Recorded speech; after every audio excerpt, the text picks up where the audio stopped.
Hey everyone, I'm dqclarke, and this is your weekly Bible study parable on dreams and visions.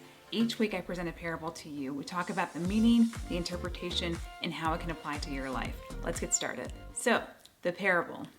A father told his son that he wanted to take him to the movies. The son was super excited. He rarely went to the movies. He had been maybe once or twice. He remembered that one movie terrified him, but another movie was so good, so he couldn't wait to go back. The father knew just the movie to take him to and was excited to share this experience with his son. The father and son set out.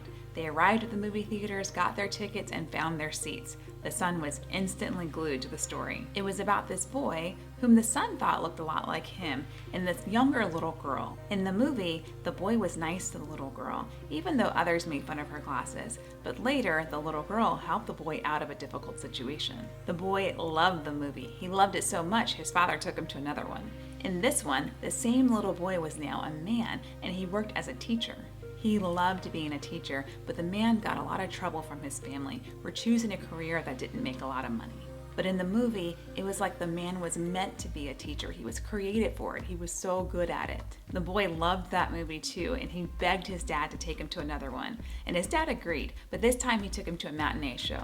The other shows were at night when the dad got off of work, but to the boy's surprise, he loved the matinee shows just as much as he loved the evening shows. In the matinee movie, the boy, who looked like the boy watching the movie, had a neighbor, an elderly neighbor, who looked really sad. The movie had cool special effects, and you could see into the elderly man's house. He saw the elderly man sad and crying, holding a peach and blue scarf.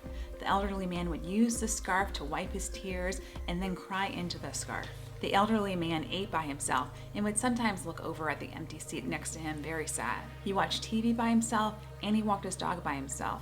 The little boy thought the movie was a little sad. The next week, the father had to be away for work, so they couldn't go to the movies, but the boy decided to ride his bike around the neighborhood instead. When he pulled onto one street, he was completely surprised. He saw a little girl who looked just like the little girl in the first movie he went to with his father, and some kids his age were bullying her. For some reason, he remembered the movie, and he remembered how the boy in the movie went up and helped the little girl. So he did likewise. He went up to them, and he got the bullies to stop making fun of her, and he got them to leave. This made her very happy. He parted ways with her and continued to ride his bike. Later, when he pulled onto one street, he saw an elderly man walking out of his house with his dog who looked just like the man from the matinee movie. The little boy remembered from the movie that the man was so sad, so he rode up his bike next to him and introduced himself.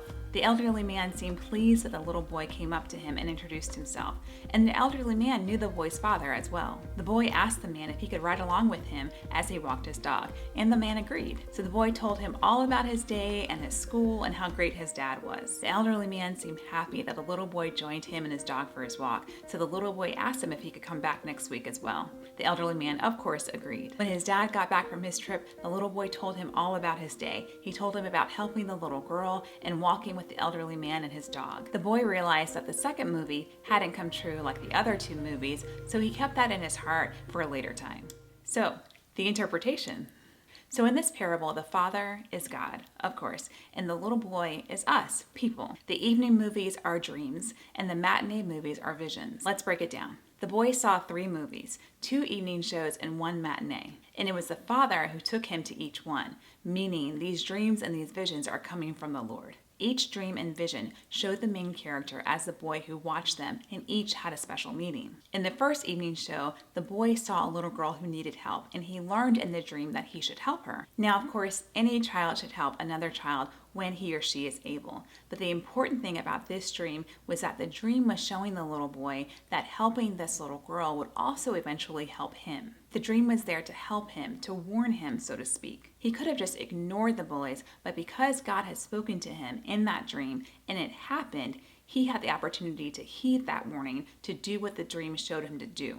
In the last movie, the little boy learned that this elderly man was sad and lonely and maybe needed a friend. Of course, full caveat, little children should not go up to strangers.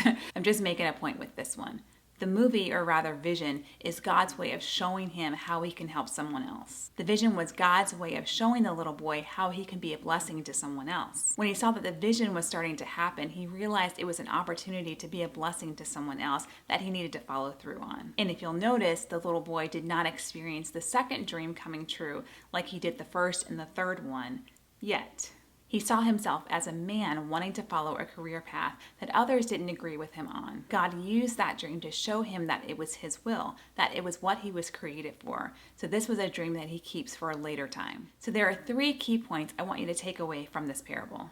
Number 1, dreams. According to Merriam-Webster, a dream is a series of thoughts, images, or emotions that occur while one is sleeping. They're sort of like movies you see while you're unconscious. Dreams are easy to recognize because they happen while you're asleep. They're out of your control, you are unconscious, you wake up the next day and you remember that you had a dream. Dreams are actually a great opportunity to spend time with God. See, with dreams, God has your undivided attention. You're not going anywhere, you're asleep. The normal defenses and walls that you've built up are down, so God has an easier way of reaching you and getting a message across to you. And you're not really in control, though sometimes we can interject in dreams. So you know it's not really you, at least dreams that have messages to them. 2, visions.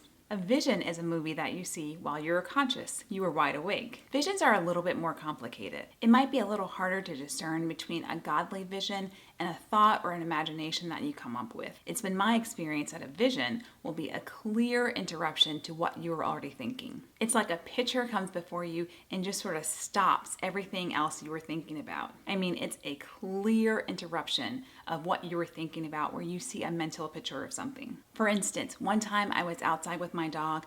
I turn around, and as soon as I turn around to look at the house, a very clear picture interrupts my thought process, and I see something inside of the house. That's a vision. Now, this doesn't mean that God won't speak to us in our thoughts. He does, and he will. It just means that a vision is a clear interruption of what you were thinking. 3, what if you don't dream or have godly dreams or don't remember your dreams? Well, ask. God says we have not because we ask not. Tell the Lord that you are now giving that time to him. You are consecrating that time to him, and ask him to speak to you and show you his will. And I'm going to help you with that. When I first became a Christian, I had the craziest dreams. I had nightmares. I would dream the craziest stuff and I would wake up petrified. It felt like the enemy had taken up a stronghold in that area of my life and he didn't want to let go. But I started to pray and I started to seek God concerning my dreams. Nothing changed at first, but while I was in seminary, I took a class on prayer and I found a prayer that really started to change things around for me. St. Patrick's Evening Hymn. I liked the wording of the hymn, and it seemed to be exactly what I needed for dreams and sleep. So I started to pray it every night before going to bed. It didn't change overnight, but slowly and surely, the nightmares changed, and then slowed, and then stopped. And then godly prophetic dreams would start to come here and there, and I would see them happening in real life. And now it's developed so much that I feel like it's a special time that God and I share together where I can sit at his feet and hear his thoughts and his desires and his will. I love it so much now. I had a hard time finding that prayer in a book that I could share with you, but I did put the prayer in a link in the description down below that I got from my class notes. I wanted to share that with you. I've also added some scriptures and a prayer that I pray over myself each night to that as well. So take a look at those in the description right down below. If you want to start hearing from God in your dreams, start praying that prayer and don't give up. Pray it every single night and God will start to speak with you and start to speak with you continually in dreams and visions. There was a lot of content to cover in this video, so I actually think I might do a part 2 on dreams and visions. There's just a lot of content to cover, so keep an eye out for part 2 later. If you enjoyed the content of this video, please subscribe to my channel. We do this each and every week. I give you a parable, talk about the meaning and the interpretation, and then talk about how it can apply in your life. Also, thank you for giving this video a thumbs up and leaving a comment. And if you have ideas for parables you'd like me to create a short story for, leave that in the comments down below. I'll take a look at those. Thank you so much, guys, for watching. Have an amazing week. God bless you, and I will see you next time.